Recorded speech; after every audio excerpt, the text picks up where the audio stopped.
Pablo, su capote y sus libros.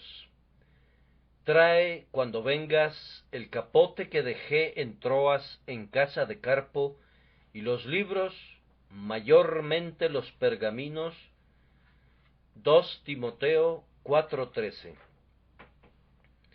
Los necios han hecho comentarios sobre los pequeños detalles de la Escritura.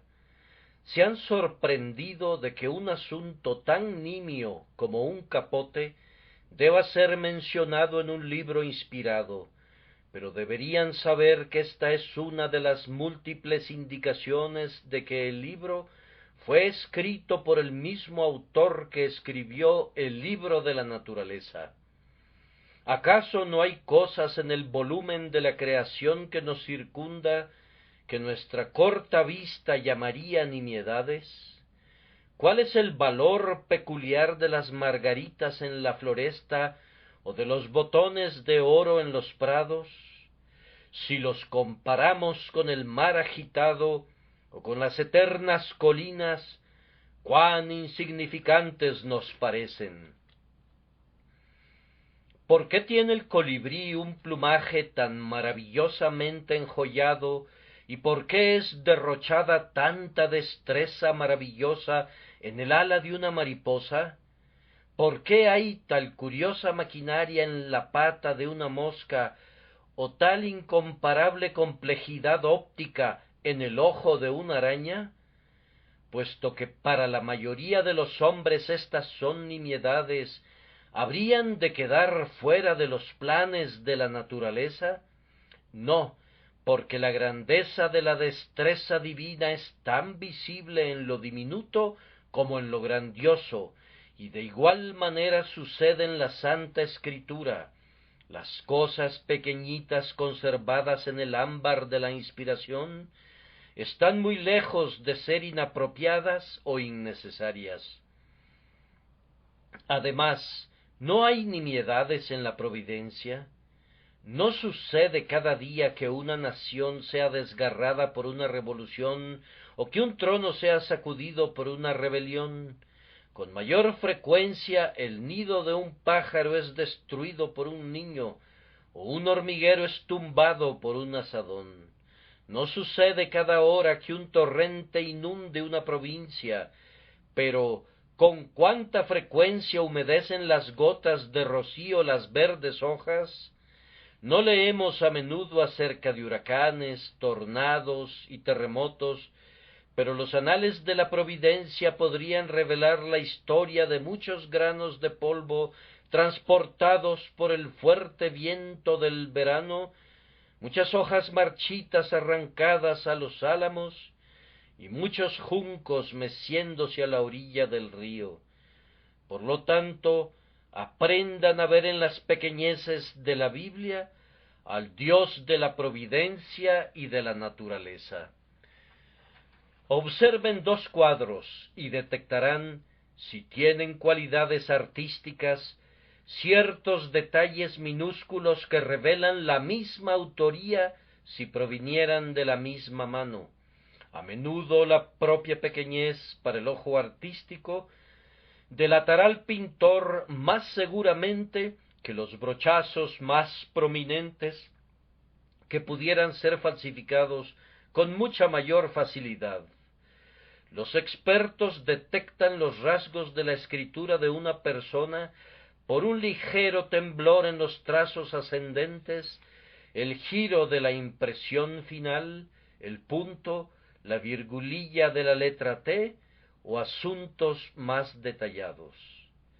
No podemos ver la escritura legible del Dios de la naturaleza y de la providencia en el propio hecho que las sublimidades de la revelación están entremezcladas con comentarios caseros y cotidianos.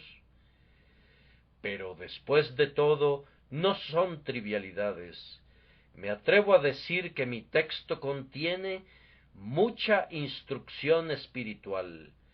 Confío que este capote caliente sus corazones esta mañana, que estos libros los instruyan y que el propio apóstol sea para ustedes un ejemplo de heroísmo, apropiado para motivar sus mentes para que lo imiten.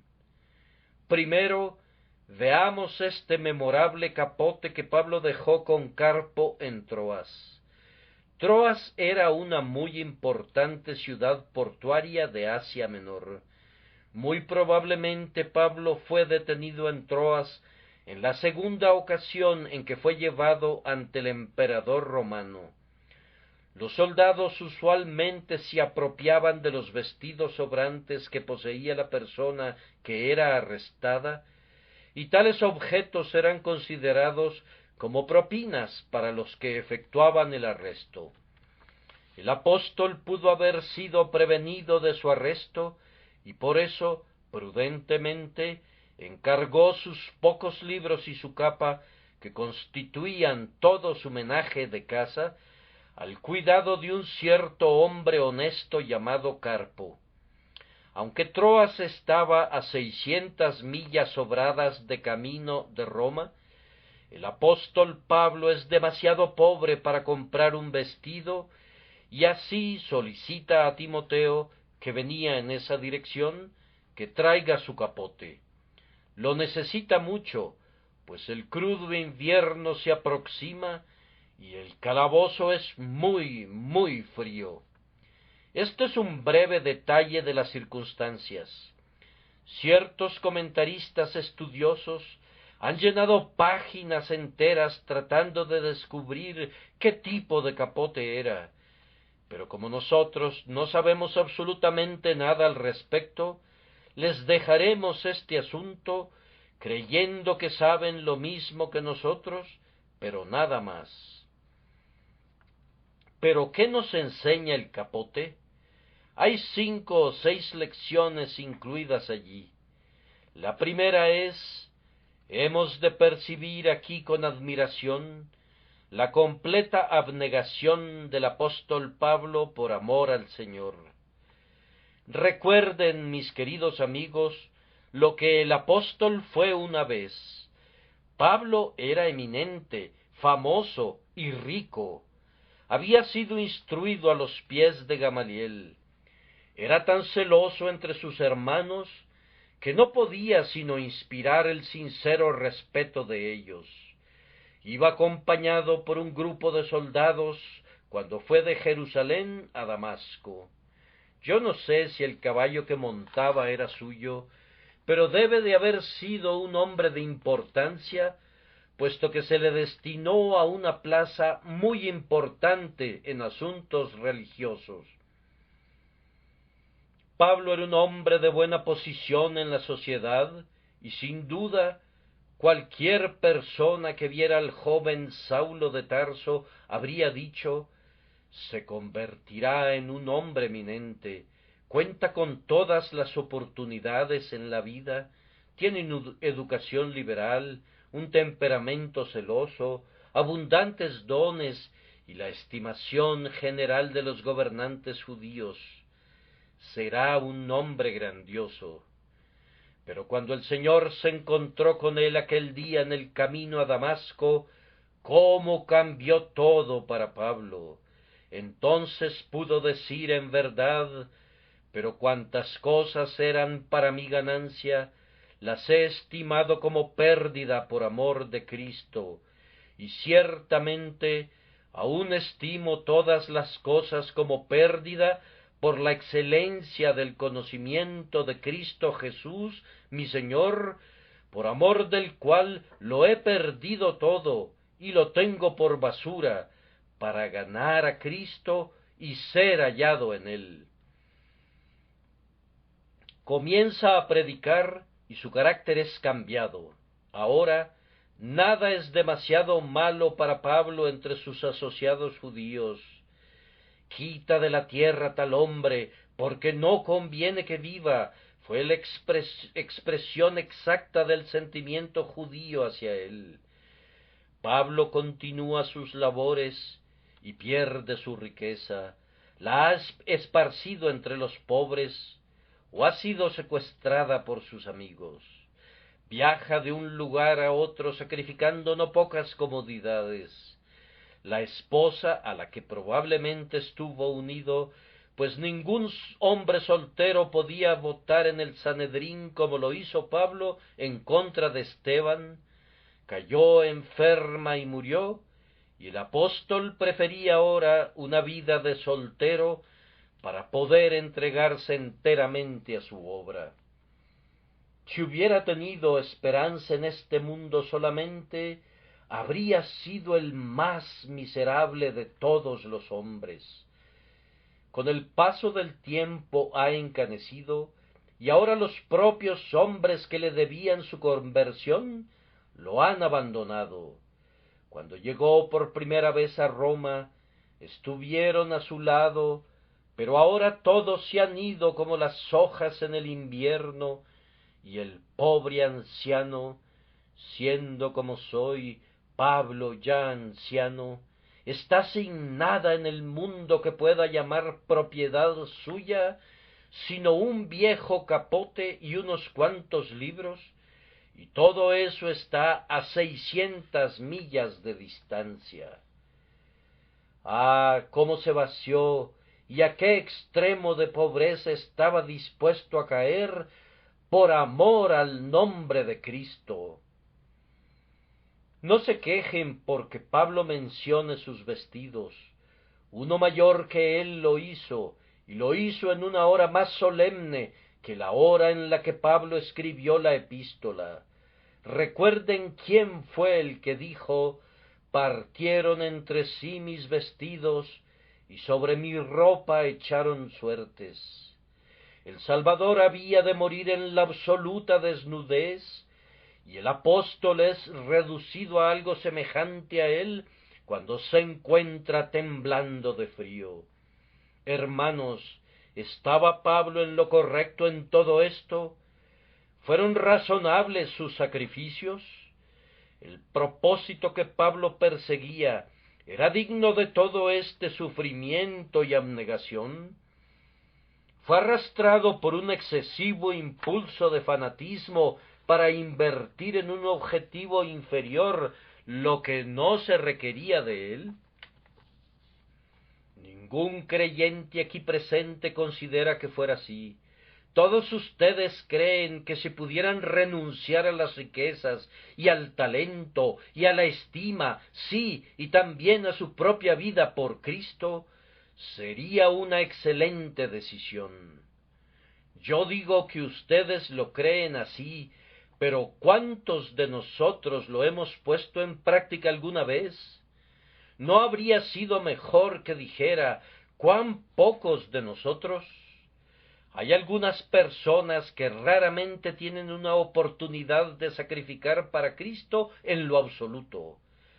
Lo que dan es tomado de su excedente, nunca lo resienten. Es un lujo refinado cuando un hombre siente tal amor por Jesús que es capaz de dar hasta quedar en la estrechez. Si Pablo fuera razonable, ¿qué somos tú y yo? Si Pablo da como un cristiano debe dar, ¿cuán avergonzados deberíamos estar de nosotros mismos?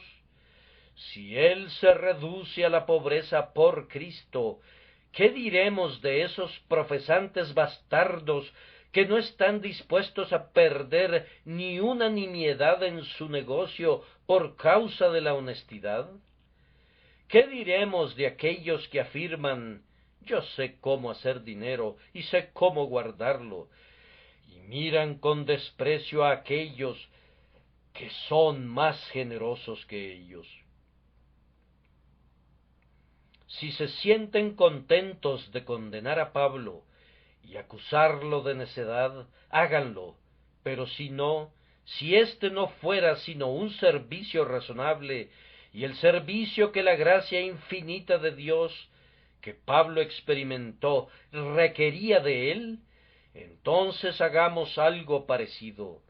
Si han experimentado un amor semejante, amen así al Señor, y gasten lo suyo, y aun ustedes mismos han de gastarse del todo. En segundo lugar, queridos amigos, nos damos cuenta de cómo abandonaron al apóstol sus amigos. si no tenía un capote propio, ¿no habrían podido prestarle uno algunos de sus amigos? 10 años antes, el apóstol fue conducido encadenado a lo largo de la Vía Apia rumbo a Roma, y 50 millas antes de llegar a Roma, un pequeño grupo de miembros de la iglesia vino para reunirse con él, y cuando llegó a una distancia de 20 millas de la ciudad, en las 3 tabernas, llegó un grupo todavía mayor de discípulos para escoltarlo, de tal forma que Pablo, el prisionero encadenado, llegó a Roma acompañado por todos los creyentes de esa ciudad. Pablo era entonces un hombre más joven, pero ahora, por una razón u otra, 10 años después, no llega nadie a visitarlo. Está confinado en una prisión, y ni siquiera saben dónde está, de tal forma que Onesíforo, cuando llega a Roma, tiene que buscarlo con mucha diligencia. Pablo es tan oscuro como si nunca hubiese tenido un nombre, y aunque es todavía un apóstol tan grande y glorioso como siempre lo fue, los hombres lo han olvidado de tal manera, y la Iglesia lo ha despreciado de tal manera, que se queda sin amigos. La Iglesia de los Filipenses, 10 años antes, había realizado una colecta para él cuando estuvo en prisión, y aunque había aprendido a contentarse en cualquier situación en que se encontrase, le agradeció su contribución como una ofrenda de grato olor a Dios. Ahora está viejo, y ninguna iglesia lo recuerda. Es llevado a juicio, y allí están Eubulo y Pudente y Lino. ¿No podría alguno de ellos estar a su lado cuando sea conducido delante del emperador? En mi primera defensa ninguno estuvo a mi lado. Pobre tipo, sirvió a su Dios y trabajó hasta quedar consumido en la pobreza por causa de la Iglesia, pero la Iglesia lo ha olvidado. Oh, cuán grande debe haber sido la angustia del amoroso corazón de Pablo ante tal ingratitud. ¿Por qué razón las pocas personas que estaban en Roma, aunque no hubieran podido ser más pobres, no dieron una contribución en su ayuda? Aquellos que eran de la casa de César, ¿no habrían podido encontrar un capote para el apóstol? No, ha sido abandonado tan completamente que aunque está a punto de morir de fiebre intermitente en el calabozo, ni un alma quiere prestarle o darle un capote. ¿Qué paciencia enseña esto a quienes se encuentran en una condición similar? ¿Ha sido tu porción, hermano mío, ser abandonado por los amigos?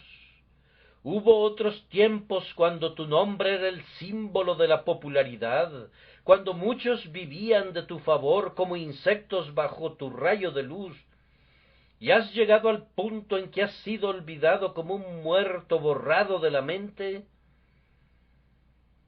¿Encuentras a tus más allegados amigos en tus tribulaciones más grandes? ¿Han dormido ya en Jesús aquellos que te amaron y respetaron alguna vez? ¿Y acaso otros se han vuelto hipócritas y falsos? ¿Qué harás ahora? Debes recordar este caso del apóstol. Está puesto aquí para tu consuelo. Él tuvo que atravesar aguas tan profundas como las peores que estés llamado a vadear, pero recuerda lo que Pablo dice: pero el Señor estuvo a mi lado y me dio fuerzas. Entonces, cuando el hombre te abandone, Dios será tu amigo. Este Dios es nuestro Dios por siempre y para siempre, no únicamente en los climas soleados, sino por siempre y para siempre. Este Dios es nuestro Dios en las noches oscuras, así como en los días brillantes. Acude a él y plantea tu queja delante de él. No murmures. Si Pablo tuvo que sufrir de abandono, ¿tú no debes esperar un mejor trato? Que no te falle tu fe, como si algo nuevo te hubiese sucedido. Esto es común a todos los santos. David tuvo su Aitofel, Cristo su Judas, Pablo su Demas, ¿y esperas tú que te vaya mejor? Conforme mires a ese vetusto capote que habla de la ingratitud humana, ten ánimo y confía en el Señor, pues Él fortalecerá tu corazón. Sí, espera a Jehová. Hay una tercera lección. Nuestro texto revela la independencia mental del apóstol. ¿Por qué el apóstol no pidió prestado un capote? ¿Por qué no solicitó que le regalaran uno? No, no, no. Ese no es el estilo del apóstol en lo absoluto. Él tiene un capote y aunque esté a 600 millas de distancia, esperará hasta que se lo lleven. Aunque hubiera unas personas que podrían prestarle uno, él sabe que el que comienza endeudándose termina doliéndose, y que aquellos que mendigan son raramente bienvenidos. Yo no creo que un cristiano deba avergonzarse de pedir prestado o de mendigar si es absolutamente compelido a ello, pero nunca me ha gustado esa clase de personas que practican cualquiera de esas dos cosas sistemáticamente. Yo quisiera que muchos pobres no arruinaran la caridad de los demás al estar prestos a pedir con base en cada necesidad pretendida. Un cristiano haría bien en recordar que no es nunca para su honra, aunque no siempre sea para su deshonra, pedir. Cavar no puedo, mendigar me da vergüenza, dijo el mayordomo infiel, y si hubiese sido fiel, habría estado mucho más avergonzado. Lo repito, cuando se llega al punto de una extrema necesidad, y un hombre tiene que pedirle a su semejante que lo haga valerosamente, pero que no lo haga demasiado apresuradamente, sino que, como el apóstol, en tanto que pueda pasarse sin ello, diga: ni comimos de balde el pan de nadie, sino que trabajamos con afán y fatiga día y noche. Pablo enseñaba que el ministro de Dios tiene el derecho de ser sostenido por el pueblo. Si nosotros sembramos entre vosotros lo espiritual, ¿es gran cosa si segáremos de vosotros lo material? Pregunta el apóstol. Insiste en que no se le ponga bozal al buey que trilla. Sin embargo, aunque sostiene esto como un gran principio general, Pablo no toma nada para sí. Él continúa en su oficio de hacer tiendas, cose las lonas y gana su sustento, así que no resulta ser una carga para nadie. Cuán noble ejemplo, cuán ansiosos deberían de haber estado todos los cristianos de ver que no sufriera ninguna necesidad en su ancianidad. Sin embargo, llega a ser pobre, pero su espíritu independiente no se quebranta en ningún momento, pues decide esperar hasta que su capote sea traído desde una distancia de 600 millas, en lugar de pedirle a alguien que le dé o le preste un capote. Que el cristiano sea así de independiente, pues aunque la independencia no es una gracia cristiana, es sin embargo una gracia común que cuando es entrelazada con el cristianismo es muy hermosa y le viene bien al carácter de un hijo de Dios. El cuarto comentario es: Vean en esto cuán poca importancia daban los apóstoles a la forma en que vestían. Pablo necesita lo mínimo para mantenerse caliente, no solicita nada más.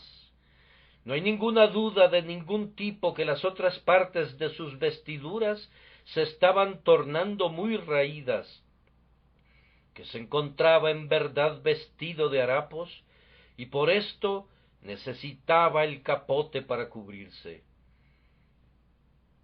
Leemos que en los tiempos antiguos muchos de los más eminentes siervos de Dios se vestían de la manera más pobre.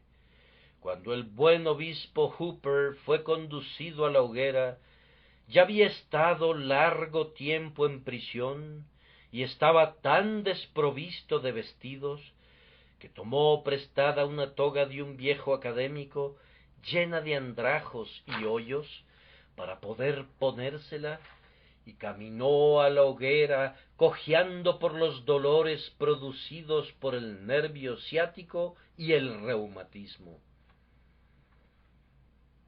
Leemos de Jerónimo de Praga que estuvo recluido en un calabozo húmedo y frío, y que se le denegó cualquier cosa que lo cubriera en su desnudez y lo protegiera del frío. Algunos ministros son muy cuidadosos de vestir invariablemente de una manera canónica e hidalga. Me agrada aquel comentario que hizo Whitefield cuando alguien de mala índole le preguntó cómo podía predicar sin una sotana. Ah, respondió él, puedo predicar sin una sotana, pero no puedo predicar sin un carácter. ¿Qué importa el vestido exterior en tanto que el carácter sea recto? Esta es una lección para nuestros miembros particulares también. Algunas veces les oímos decir, no pude salir el domingo, no tenía el vestido apropiado para entrar. Cualquier vestido es adecuado para venir a la casa de Dios, si ha sido comprado, sin importar cuán burdo pueda ser. Si son los mejores vestidos que Dios te ha dado, no murmures, considerando que la prueba del vestido es muy dolorosa para algunos de los más pobres del pueblo de Dios. Este texto fue puesto en la Biblia para su consuelo. Su Señor no usó ninguna ropa suave ni vestidos delicados. Su vestidura consistía en una túnica, la cual era sin costura, de un solo tejido de arriba a abajo, y sin embargo nunca se avergonzó de usarla en la presencia de reyes y sacerdotes. Siempre creeré que el cristiano debe cultivar una noble indiferencia a estas cosas externas, pero cuando se llega a la extrema necesidad de una absoluta falta de vestidos, entonces puede consolarse en este pensamiento: ahora soy un compañero del Señor, ahora camino en la misma prueba que experimentaron los apóstoles, ahora sufro de la misma manera que sufrieron.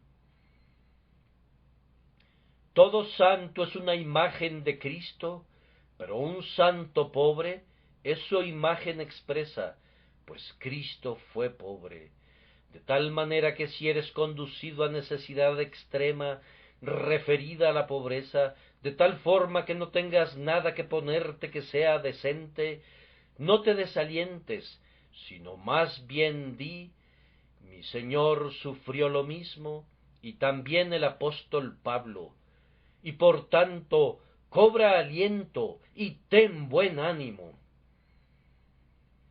El capote de Pablo en Troas nos muestra cuán fuerte era el apóstol para resistir la tentación. Yo no lo veo, me dices. El apóstol tenía el don de hacer milagros. Nuestro Salvador, aunque era capaz de hacer milagros, nunca hizo nada semejante a un milagro para su propio beneficio. Tampoco lo hicieron sus apóstoles.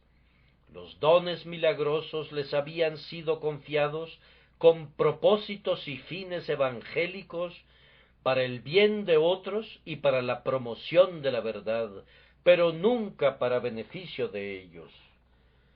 Nuestro Salvador fue tentado por el diablo, ustedes recordarán, cuando tenía hambre, para que convirtiera las piedras en pan.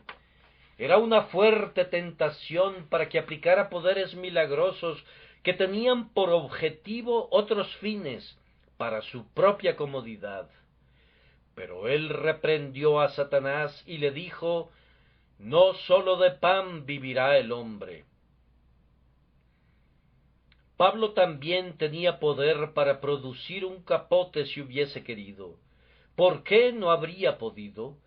Su simple sombra sanaba al enfermo. Si hubiese querido, habría podido impedir que el frío y la humedad tuvieran algún efecto en él.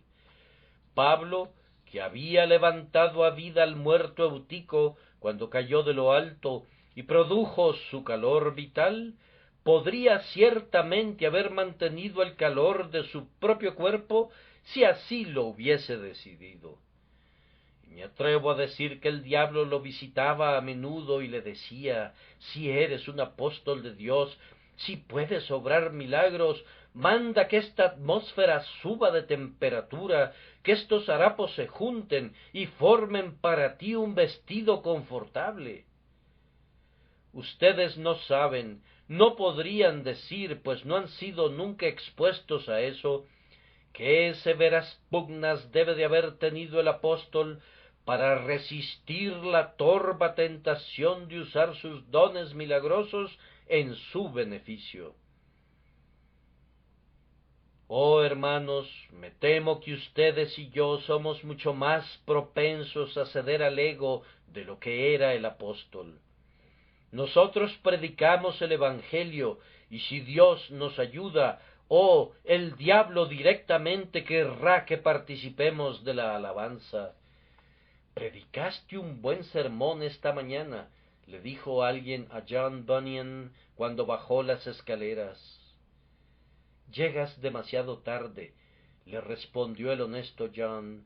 «El diablo ya me había dicho eso cuando estaba predicando». Sí, nosotros obramos los milagros, pero nos llevamos el honor de ello para nosotros mismos. Allí radica la tentación para cualquier hombre que posee dones, usarlos para sus propios propósitos, y si lo hiciera, sería un mayordomo infiel a su señor.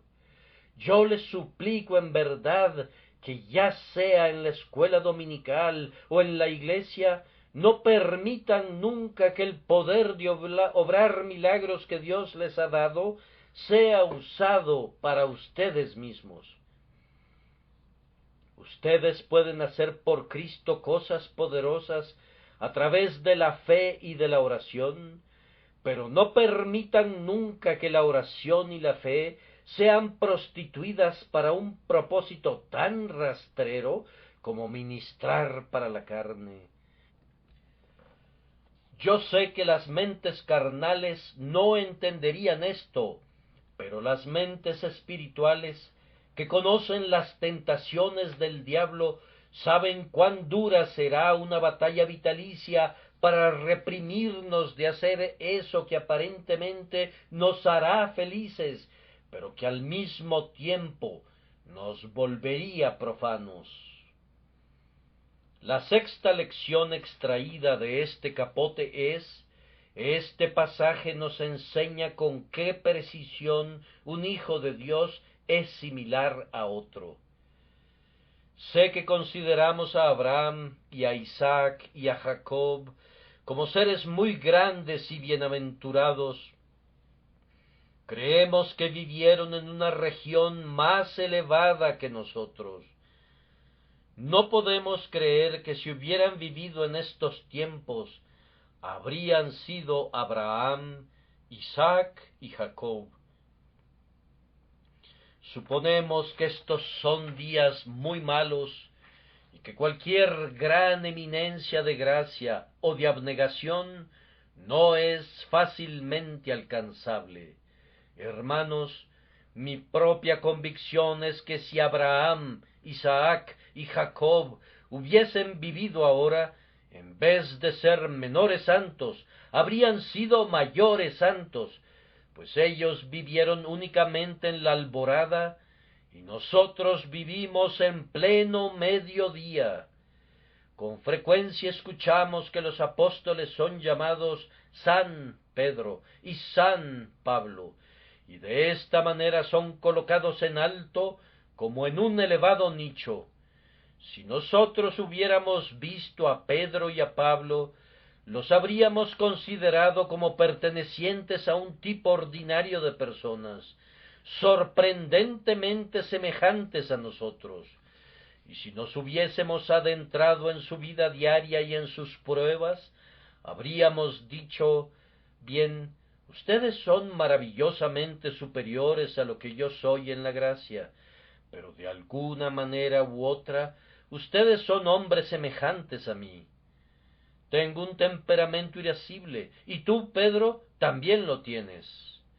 Tengo un aguijón en mi carne, y tú, Pablo, también lo tienes.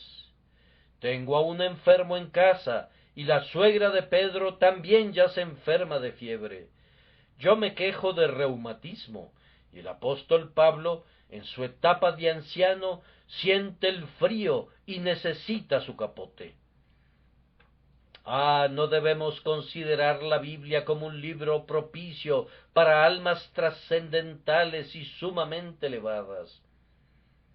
Es un libro cotidiano, y estas buenas personas eran personas comunes y corrientes, excepto que tenían mayor gracia, pero nosotros podemos alcanzar más gracia de la misma manera que ellos pudieron.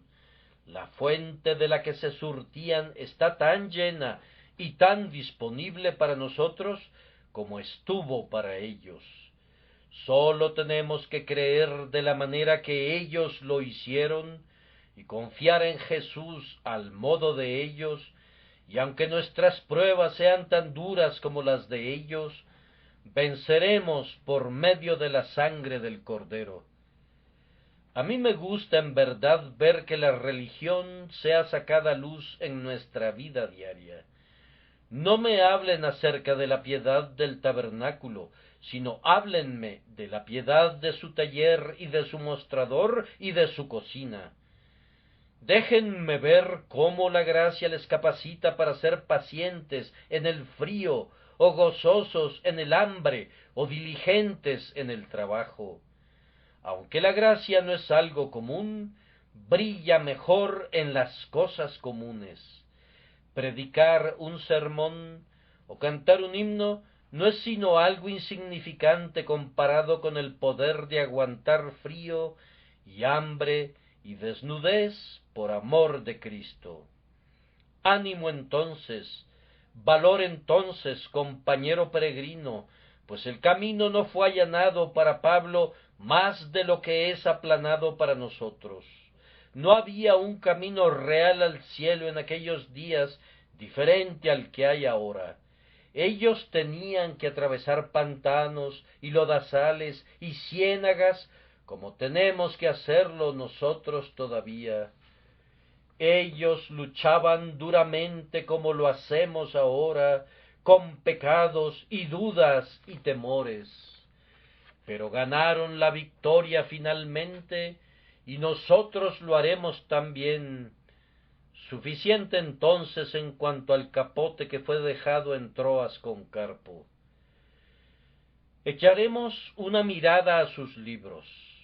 No sabemos qué tipo de libros eran, y sólo podemos elaborar conjeturas en cuanto a qué clase de pergaminos eran.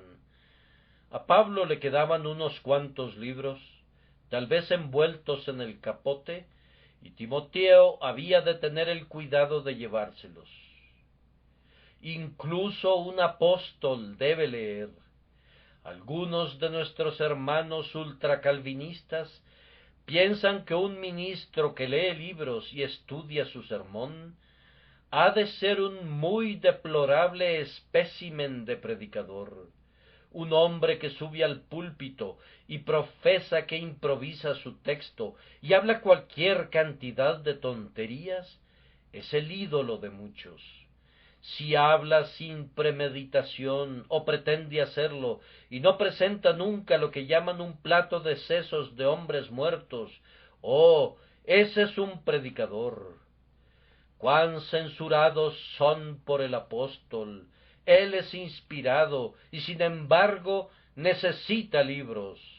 Ha estado predicando al menos por 30 años y sin embargo necesita libros. Tenía una experiencia más vasta que la mayoría de los hombres y sin embargo necesitaba libros. Había sido arrebatado al tercer cielo y había oído palabras inefables que no le es dado al hombre expresar, y sin embargo necesitaba libros. Pablo había escrito la mayor parte del Nuevo Testamento y sin embargo necesitaba libros. El apóstol le dice a Timoteo, y así le dice a todo predicador, ocúpate en la lectura. El hombre que nunca lee, no será leído nunca. El que nunca cita, no será citado nunca. El que no quiere usar los pensamientos de los cerebros de otros hombres, demuestra que no tiene un cerebro propio. Lo que es válido en cuanto a los ministros, se aplica a todo nuestro pueblo. Ustedes necesitan leer. Renuncien todo lo que quieran a la literatura ligera, pero estudien todo lo que sea posible las sanas obras teológicas, especialmente a los escritores puritanos y exposiciones de la Biblia. Estamos muy persuadidos que la mejor manera de ocupar su tiempo libre es ya sea leer u orar. Podrían obtener mucha instrucción de los libros que después podrían usar como una verdadera arma en el servicio de su Dios y Señor. Pablo clama, trae los libros, únanse a ese clamor. Nuestra segunda observación es que el apóstol no se avergüenza de confesar que él en verdad lee. Está escribiendo a su joven hijo Timoteo. Ahora, a algunos viejos predicadores no les gusta decir algo que permita que los jóvenes conozcan sus secretos. Ellos suponen que deben asumir un aire muy dignificado y hacer un misterio de su predicación, pero todo esto es ajeno al espíritu de la veracidad. Pablo necesita libros, y no se avergüenza de decirle a Timoteo que los necesita, y Timoteo puede ir y decirle a Tíquico y a Tito si quisiera. A Pablo no le importa. Pablo es aquí un retrato de diligencia. Él se encuentra en prisión, no puede predicar. ¿Qué hará? Como no puede predicar, entonces se dedicará a leer. Es lo mismo que leemos de los antiguos pescadores y sus botes. Los pescadores habían abandonado los botes. ¿Qué estaban haciendo? Estaban remendando sus redes. Entonces, si la providencia te ha puesto sobre un lecho de enfermo y no puedes dar tu clase, si no puedes estar trabajando para Dios en público, remienda tus redes por medio de la lectura. Si una ocupación te es quitada, escoge otra, y que los libros del apóstol te den una lección de diligencia. Pablo dice, mayormente los pergaminos. Yo pienso que los libros eran especialmente obras latinas y griegas, pero que los pergaminos eran orientales, y posiblemente eran los pergaminos de la Santa Escritura, o con la misma probabilidad, eran sus propios pergaminos en los que estaban escritos los originales de sus cartas que están en nuestra Biblia, como las epístolas a los Efesios, a los Filipenses, a los Colosenses, etc. Ahora, debe ser mayormente los pergaminos con toda nuestra lectura, que sea mayormente la Biblia. ¿No le das ningún peso a este consejo? Este consejo es más necesario ahora en Inglaterra que casi en cualquier otro tiempo, pues el número de personas que lee la Biblia, yo creo, se está reduciendo cada día. Las personas leen los puntos de vista de sus denominaciones según son expresados en las publicaciones periódicas. Leen los puntos de vista de su líder conforme son expresados en sus sermones o en sus obras, pero el libro, el viejo y buen libro, el divino manantial del que brota toda la revelación, es demasiado frecuentemente abandonado. Ustedes pueden acudir a charcos humanos, hasta abandonar el arroyo claro como el cristal que fluye del trono de Dios. Lean los libros por todos los medios posibles, pero mayormente los pergaminos. Escudriñen la literatura humana, si quieren, pero mayormente permanezcan firmes, guiados por ese libro que es infalible, la revelación de nuestro Señor y Salvador Jesucristo. Ahora queremos tener una entrevista con el apóstol Pablo mismo, pues podemos aprender mucho de él. Es casi demasiado oscuro para verle.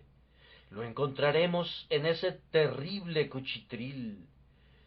El hórrido calabozo, la suciedad yace sobre el piso hasta que llega a parecer un camino que es raramente rastrillado.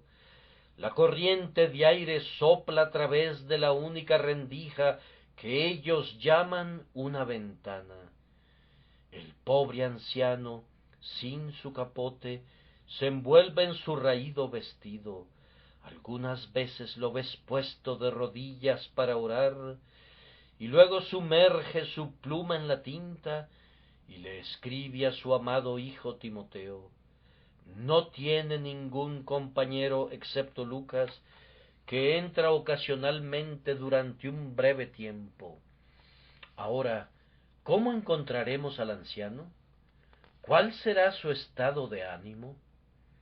Lo encontraremos lleno de confianza en la religión que le ha costado tanto, pues en el primer capítulo, en el versículo 12, lo escuchamos decir: por lo cual asimismo padezco esto, pero no me avergüenzo, porque yo sé a quién he creído, y estoy seguro que es poderoso para guardar mi depósito para aquel día. Sin duda, con frecuencia el tentador le decía: Pablo, ¡qué barbaridad! Lo has perdido todo por tu religión. Te ha conducido a la mendicidad. Mira, la has predicado. ¿Y cuál ha sido su recompensa? Los mismos hombres que han convertido te han abandonado. Renuncia a ella. Renuncia a ella. No puede valer todo esto. Vamos, ni siquiera te pueden traer un capote para envolverte. Te dejan que te congeles, y muy pronto tu cabeza será cercenada de tu cuerpo. Retira tu mano del estandarte y retírate. No, responde el apóstol, yo sé a quién he creído. Vamos, he escuchado de profesantes que dicen: desde que he sido cristiano, he perdido en mi negocio y por tanto voy a renunciar a hacerlo. Pero nuestro apóstol se aferra con un apretón vital, y no hay corazón en nuestra piedad si nuestras aflicciones nos hacen dudar de la verdad de nuestra religión, pues estas pruebas, en tanto que producen paciencia, y la paciencia experiencia, y la experiencia esperanza, nos transforman de tal manera que no estamos avergonzados, sino que más firmemente nos aferramos a Cristo. Sólo piensen que oyen al apóstol decir: yo sé a quién he creído. Es muy fácil para nosotros decirlo. Estamos muy cómodos, sentados tranquilamente en nuestras bancas. Regresaremos a casa y tendremos una abundante comida. Vestiremos confortablemente. Estamos rodeados de amigos que nos sonreirán. Y no es difícil decir, yo sé a quién he creído.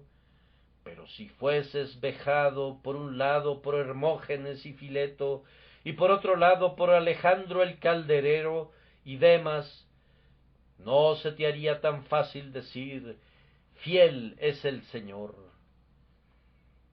Contemplen a este noble paladín que es tan inconmovible en los peores momentos como lo fue en los mejores momentos. Estoy enseñado para estar saciado, dijo él una vez, y ahora puede decir, estoy enseñado para tener hambre y padecer necesidad. Pero no sólo está confiado, observarán que este gran anciano está teniendo comunión con Jesucristo en sus sufrimientos. Vayan al segundo capítulo, al versículo 10. ¿Hubo alguien que pronunciara alguna vez un lenguaje más dulce que éste? Por tanto, todo lo soporto por amor de los escogidos, para que ellos también obtengan la salvación que es en Cristo Jesús con gloria eterna. Palabra fiel es esta: si somos muertos con Él, también viviremos con Él. Si sufrimos, también reinaremos con Él. Si le negáremos, Él también nos negará. Si fuéremos infieles, Él permanece fiel. Él no puede negarse a sí mismo. Hay dos en el calabozo. No solamente el hombre que está sufriendo tribulación como un hacedor de maldad hasta sufrir cadenas, sino que está sentado con él uno semejante al Hijo del Hombre, compartiendo todas sus tribulaciones y cargando con todos sus desalientos y por tanto alzando su cabeza. Bien puede el apóstol regocijarse de tener comunión con Cristo en sus sufrimientos, llegando a ser semejante a Él en su muerte. Y esto no es todo. No solamente está confiado por el pasado y en la dulce comunión del presente, sino que está resignado por el futuro. Miren en el capítulo 4 y en el versículo 6, porque yo ya estoy para ser sacrificado, y el tiempo de mi partida está cercano. Es un emblema hermoso tomado del becerro del sacrificio. Allí está, atado a los cuernos del altar, y listo para ser ofrecido. Así que el apóstol está como un sacrificio listo para ser ofrecido sobre el altar. Me temo que no todos podemos decir que estamos listos para ser ofrecidos. Pablo estaba listo para ser un holocausto. Si Dios lo hubiera querido, sería consumido hasta las cenizas en la hoguera. O sería una libación, como en efecto lo fue, cuando un torrente de sangre fluyó bajo la filosa espada. Estaba listo para ser un sacrificio de paz, si Dios lo hubiera querido, para morir en su cama. En todo caso, él era una ofrenda voluntaria para Dios, pues él se ofreció voluntariamente, como dice, yo ya estoy para ser sacrificado, y el tiempo de mi partida está cercano. Glorioso anciano. Muchos cristianos profesantes han sido vestidos de púrpura y la han pasado suntuosamente cada día, y sin embargo no podrían decir nunca que estaban listos para ser ofrecidos, sino que veían el tiempo de su partida con dolor y aflicción. Entonces, al reflexionar en el pobre, aterido y harapiento Pablo, piensen en la joya que cargaba en su pecho, y oh, hijos de la pobreza, recuerden que la magnificencia de una santa vida y la grandeza y la nobleza de un corazón consagrado pueden liberarlos por completo de cualquier vergüenza que pueda adherirse a sus harapos y a su pobreza, pues como el sol al ponerse pinta las nubes con todos los colores del cielo, así sus propios harapos y pobreza y vergüenza pueden convertir su vida en algo mucho más ilustre, conforme el esplendor de su piedad los ilumine con un resplandor celestial. Todavía no hemos concluido con el apóstol, pues lo encontramos no solamente resignado, sino triunfante. He peleado la buena batalla, he acabado la carrera, he guardado la fe. Vean al guerrero griego que acaba de regresar de la batalla. Tiene muchas heridas, y hay una incisión en su frente, su pecho sangra aquí y allá, con cortadas y heridas superficiales. Un brazo está dislocado, cojea como Jacob, por su músculo descoyuntado, está cubierto con el humo y el polvo de la batalla, está manchado de múltiples salpicaduras de sangre, está desfallecido y cansado y a punto de morir. Pero, ¿qué dice? Cuando alza su brazo derecho, con su escudo sujeto firmemente a él, grita: he peleado la buena batalla, he conservado mi escudo. Ese era el objeto de la ambición de todo guerrero griego. Si conservaba su escudo, regresaba a casa cubierto de gloria. Ahora, la fe es el escudo del cristiano. Y aquí veo al apóstol que, aunque muestra todas las señales del conflicto, triunfa en estas señales del Señor Jesús, diciendo: he peleado la buena batalla, mis propias cicatrices y heridas lo demuestran, he guardado la fe. Mira esa adarga de oro de la fe sujeta a su brazo y se regocija por ello.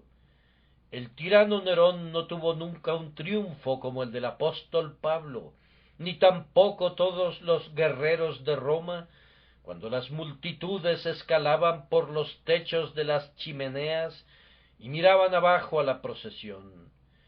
Ninguno de ellos había recibido una gloria tan verdadera como este hombre solitario que ha pisado él solo el lagar, y de los pueblos nadie había con él.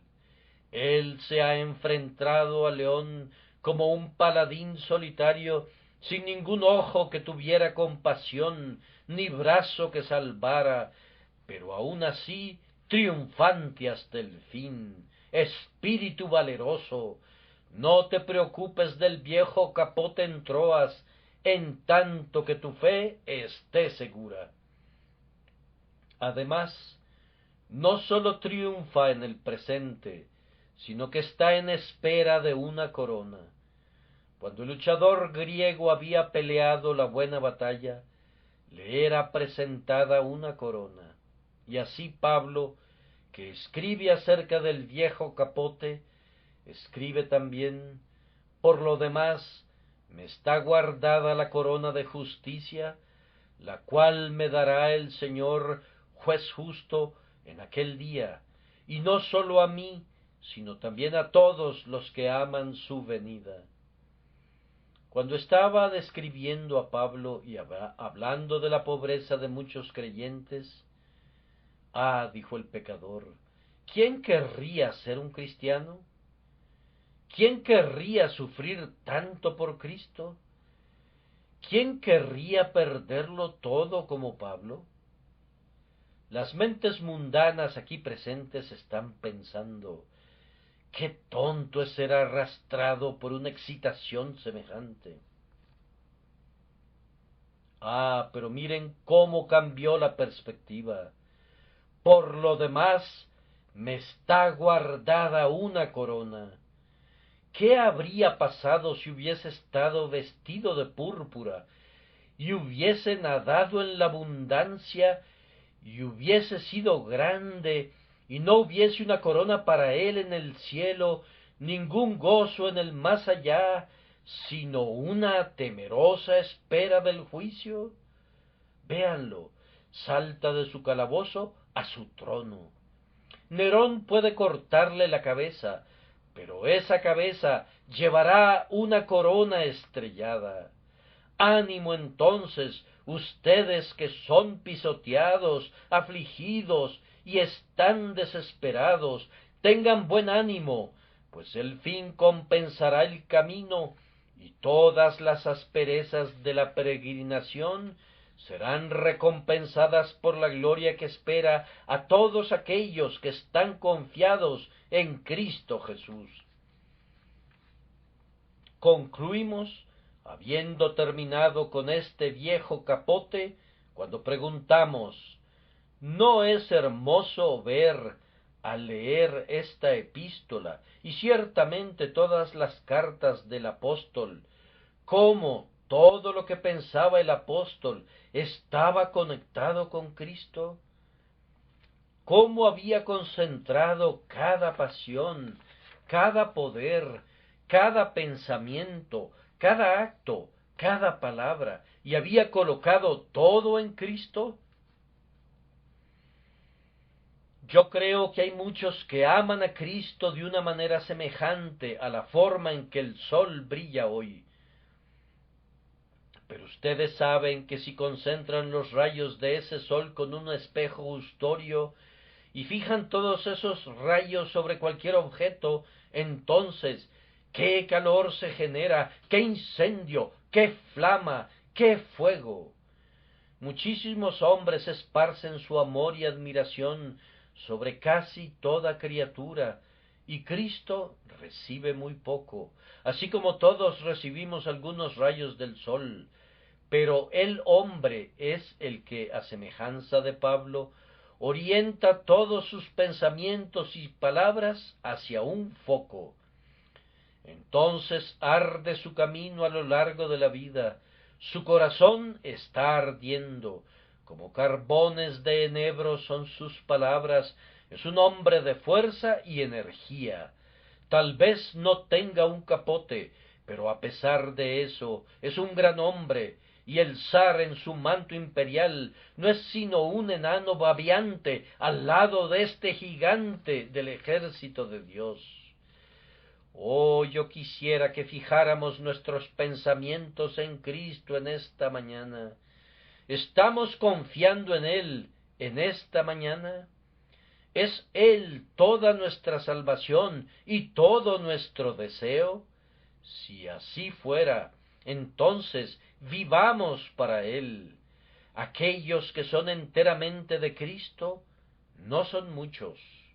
Oh, que fuéramos desposados como castas vírgenes a Cristo, para que no tuviéramos otro amante y no conociéramos otro objeto de deleite. Que estos ojos fueran ciegos para todo, excepto para Cristo, y que estos oídos fueran sordos para toda música, excepto para la voz de Cristo, y que estos pies fueran cojos para cualquier camino, excepto para el camino de la obediencia a Él, que estas manos estuvieran paralizadas para todo, excepto para trabajar para Él, y que este corazón estuviera muerto para todo gozo que no provenga de Jesús. Así como la paja flota sobre el río y es arrastrada al océano, así quisiera yo ser despojado de todo poder y voluntad para hacer cualquier cosa, excepto aquello que mi Señor quiere que haga, y ser arrastrado por la corriente de su gracia directamente hacia adelante, listo para ser ofrendado, o listo para vivir, listo para sufrir, o listo para reinar tal como Él lo quiera, anhelando únicamente que Él sea servido en mi vivir y en mi morir. Poco importa qué capote uses, o si no tienes ninguno, bastaría únicamente que concentraras todos tus poderes mentales y corporales y las energías espirituales en Cristo Jesús y únicamente en Él. Que aquellos de ustedes que no han confiado nunca en Jesús estén listos a confiar en Él ahora. Él no abandonó a Pablo incluso en su necesidad, y no te abandonará a ti. Confía en Él, nunca te engañará, aunque lo tengas en poca estima. Él no te dejará nunca, nunca, ni permitirá que lo dejes por completo. Por tanto, confíen en Él ahora y para siempre, por medio de Jesús. Amén.